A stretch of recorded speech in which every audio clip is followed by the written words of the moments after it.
हमारे सरकार की औकात नहीं है पाकिस्तान और चाइना पे गोली चलाने की, इसलिए इन किसानों के सीने पे ऊपर लाठी और डंडे चलो। आज देश की जनता को नंगा कर खुद 10 लाख का सूट पहनते हैं वो प्रतिनिधि जो देश के किसान के उनके पास मिलने का समय नहीं है, लेकिन बांग्लादेश और अमेरिका का दौरा करने का उनके पास समय। भगवान को करनाल में जाए तो लाठी से लहू लुहान कर दो, और ये भगवान दिल्ली में घुसे तो वाटर कैनन से पानी फेंको, आंसू गैस के गोले दागो, और ना माने तो लाठी और डंडे बजाओ। ऐसा भगवान का बताइए, इन बुजुर्गों को जब करनाल में लाठी और डंडे से मारा गया तो क्या हमारे देश की सरकार का सीना पसीजता नहीं है, या हमारी सरकार का जमीर बिक चुका है? किसान मरने के लिए पैदा हुआ है, ये यहाँ खेत में शहीद हो रहा है, इनका बेटा सरहद पे शहीद हो रहा है, और सरकार तो मजे कर रही है। मंत्री मोदी जी बोलते हैं नोटबंदी के बाद काले धन के तौर पे 3 लाख करोड़ रुपया विदेश में आया, तो हमने 1 लाख करोड़ रुपया जापान से उधार क्यों लिया? How to explain?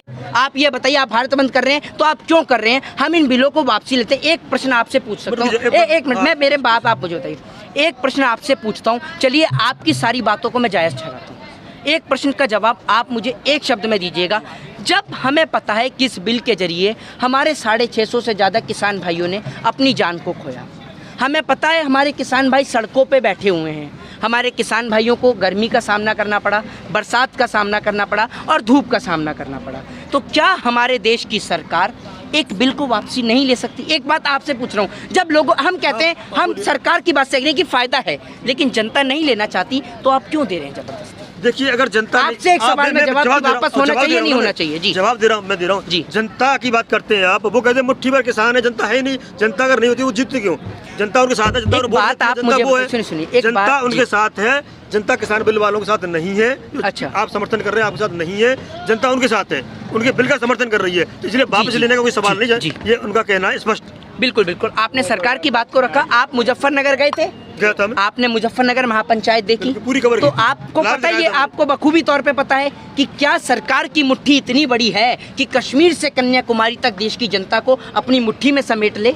बताइए, अगर सरकार की मुट्ठी इतनी बड़ी है तो आप कह सकते हैं मुट्ठी भर किसान है, वरना ये पूरे हिंदुस्तान का किसान है जो आज अपनी जमीन के लिए, अपनी मिट्टी के लिए इस लड़ाई को लड़ रहा है। मोहित जी, मैं यही प्रश्न पूछूंगा, माननीय प्रधानमंत्री दौरा और उनका साइड इंस्पेक्शन है जो सेंट्रल विस्टा का पार्लियामेंट, ये प्रश्न है, पर मेरा प्रश्न यह है अभी भी दोबारा आपसे कि जो सफलता का प्रमाण दे रहे हैं कि आपका भारत बंद सफल रहा जी, और आप कह रहे हैं किसी को ज्यादा तकलीफ नहीं हुई जी, संदेश क्या दिया आपने इसको? संदेश हमने यही दिया कि सरकार जो लोगों का देश का पालनहार किसान है उसको सड़क पे बिठा रही है, तो सरकार को भी एक संदेश जाना चाहिए और सरकार को भी पता चलना चाहिए कि आंदोलन लगातार चल रहा है, और भारत बंद करने का मतलब सिर्फ यही था, भारत बंद करने का मतलब सिर्फ यही था कि लोगों को पता चले कि भाई किसान आज भी सड़क पे बैठा है और आज भी उसकी कोई सुनने वाला नहीं है, क्योंकि सरकार जब प्रेशराइज होगी, जब आम जनता इस किसान के साथ जुड़ेगी, और आज आम जनता जुड़ चुकी है। और इसीलिए जो हमारे आस पड़ोस में रहने वाले लोग हैं, मैं दोबारा इस बात को रिपीट करूंगा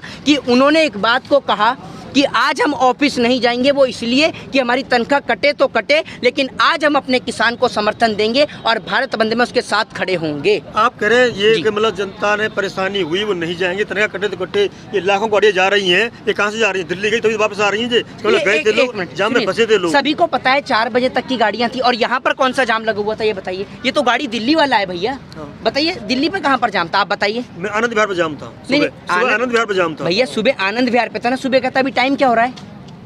अभी एक मिनट अभी देख लेते हैं, अभी टाइम हो रहा है। मेरा प्रश्न ये था भैया, 4:50 हो रहे हैं और 4 बजे तक का भारत बंद का ऐलान था, क्या 1 घंटे में रोडों पे गाड़ियां नहीं आएंगी? बताइए।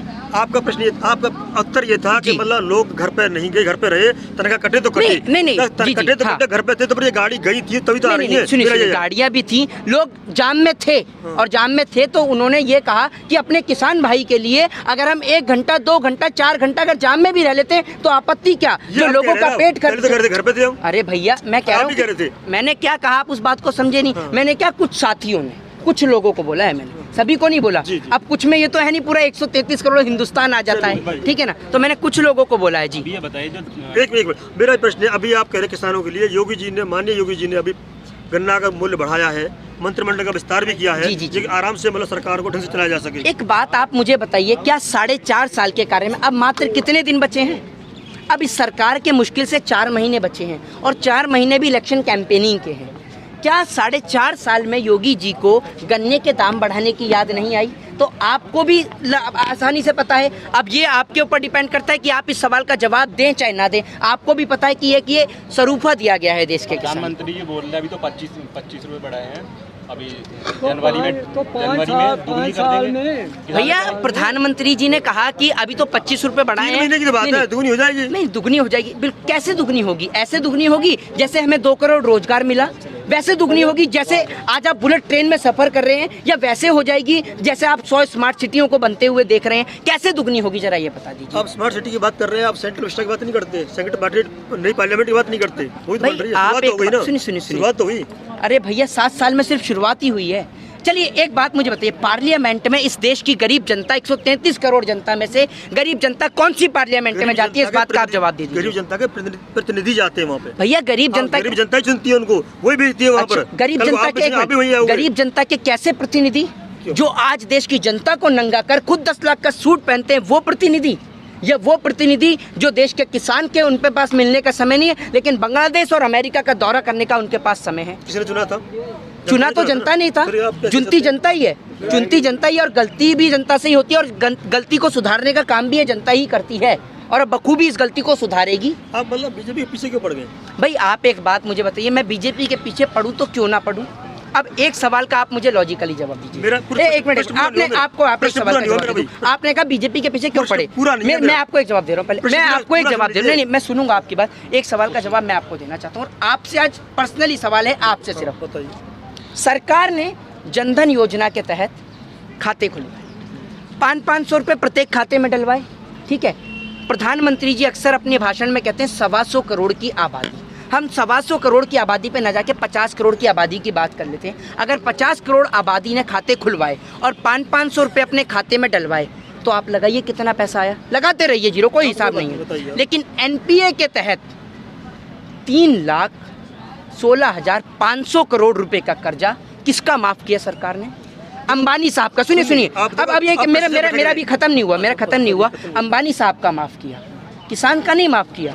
दूसरी बात ये, आपने कहा मैं बीजेपी के पीछे क्यों पड़ता हूँ। आप मुझे आज इस सवाल से संतुष्ट कर जाइए, मैं बीजेपी के लिए नहीं बोलूंगा कि 3 लाख करोड़ रुपया। सुनिए एक मिनट, 3 लाख करोड़ की बात यहीं खत्म नहीं होती। प्रधानमंत्री मोदी जी बोलते हैं नोटबंदी के बाद काले धन के तौर पे 3 लाख करोड़ रुपया विदेश में आया, तो हमने 1 लाख करोड़ रुपया जापान से उधार क्यों लिया? हाउ टू एक्सप्लेन, बताइए आप मुझे।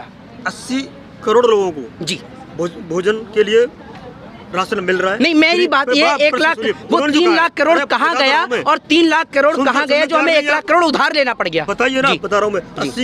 80 करोड़ जनता को जी, 80 करोड़ जनता को भरपेट भोजन मिल रहा है, फ्री में राशन मिल रहा है ना। गरीबों को आवास मिल रहा है, माताओं को गैस मिल रही है जी, मुफ्त वैक्सीन मिल रही है जी। अब खर्चा नहीं लगता आपको। एक बात आप मुझे बताइए, मुफ्त में गैस आज कहाँ मिल रही है? वैक्सीन, बताइए। वैक्सीन की बात कर रहा हूँ। नहीं, आपने कहा कि 1 मिनट, वैक्सीन के लिए हमें इंतजार करना पड़ता है हमारे देश के माननीय प्रधानमंत्री जी के जन्म दिवस का, कि प्रधानमंत्री जी के जन्म दिवस पर 1 करोड़ वैक्सीनेशन का कार्यक्रम किया जाता है। हर जगह देखो, मेरे पास डिटेल है, हर मोहल्ला में कैंप लगा के मतलब वैक्सीनेशन। नहीं, प्रधानमंत्री जी के जन्म दिवस पर ये ऑफिशियली डाटा है या नहीं है? मैं अपने घर का डाटा तो बता नहीं रहा हूँ। लोग कहते हैं किसानों के लिए, कहते हैं 15 लाख की भीड़ थी, उन्होंने कह दिया लोग वैक्सीन लगे। कुछ लोग क्या, ये तो नेशनल चैनल पूरा दिखा रहा है 1 करोड़ वैक्सीनेशन प्रधानमंत्री जी के जन्म दिवस पे दिखाया था। 15-20 लाख भीड़ थी। 1 करोड़ वैक्सीनेशन का ये मुझे बताइए कि 3 लाख करोड़ से क्या लेना देना है?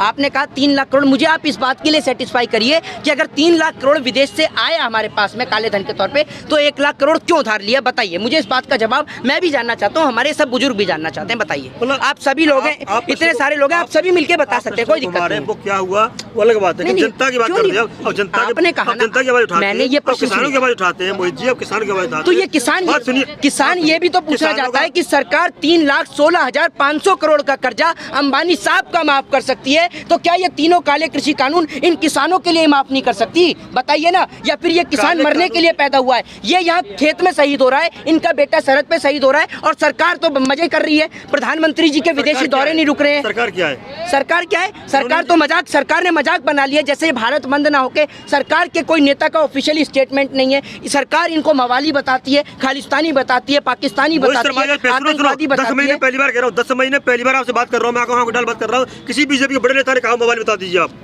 एक बात आतंकवादी है, किसी ने कहा एक ने नाम बताया, राजनाथ सिंह नाम लीजिए, किसी का नाम मैं आपको नाम लेके बताइए। आप एक बात बताइए, जिसने बीजेपी को कहा, जो फोगाट थी, क्या नाम था उनका? अरे वो नेता थोड़ी यार, ये कोई वो है क्या? किसी राष्ट्र गाड़ी ने, किसी प्रवक्ता ने बड़े ने कहा, बता दो आप भाई। आप मुझे क्या कह रहे हैं, क्या मतलब है यार? नहीं, आप क्या कैसी बात कर रहे हैं? आप खालिस्तानी बोला गया, आपने किसान को सुना नहीं आपने? हैं? किसी ने कहा, किस बीजेपी का आप राष्ट्रीय नेता ने कहा? अरे भैया, आप एक बात मुझे बताइए, मतलब जब प्रधानमंत्री जी अपने मुंह से कहेंगे तब आप यकीन मानेंगे? राष्ट्रीय नेता प्रवक्ता ने ये एक बात मुझे बताइए, ये जो बीजेपी के लोग नहीं है, आप मना करिए कि बीजेपी के लोग नहीं है।